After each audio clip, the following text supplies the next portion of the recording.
হাট শিঙিমাৰী জনস্বাস্থ্য কাৰিকৰী বিভাগৰ কাৰ্যবাহী অভিযন্তাৰ কাৰ্যালয়ত জুবিন গাৰ্গলৈ অন্তিম শ্ৰদ্ধাঞ্জলি।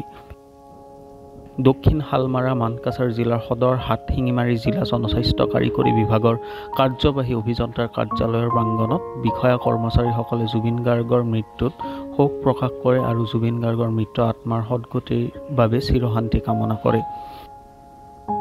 জিলা জনস্বাস্থ্য কাৰিকৰী বিভাগৰ কাৰ্যবাহী অভিযন্তা কুলেন্দ্ৰ গগৈয়ে কয় যে জুবিন গাৰ্গ আছিল অসমৰ বাবে উজ্জ্বল নক্ষত্ৰ আৰু এখেতৰ কৰুণ মৃত্যুত অসমীয়া জাতিৰ অপূৰণীয় ক্ষতি হ'ল।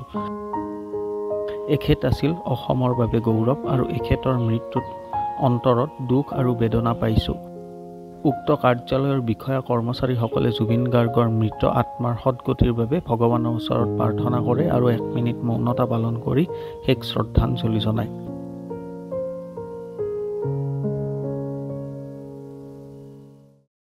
কি অনুষ্ঠান আছিল?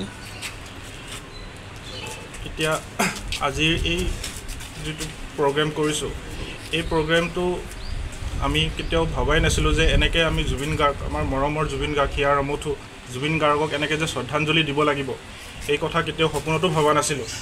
আজি তেওঁৰ যি এই প্ৰতিচ্ছবি লগত মালা লাগি আছে, সেই মালা দেখি পেলাই আমাৰ মনটো খুব দুখ লাগিছে। যোৱাকালি যিটো ঘটনা হৈ গ'ল, যিটো আকস্মিক দুৰ্ঘটনাত তেখেতৰ বিয়োগ ঘটিলে, এই ঘটনাত সকলোৱে দুখ পাইছোঁ।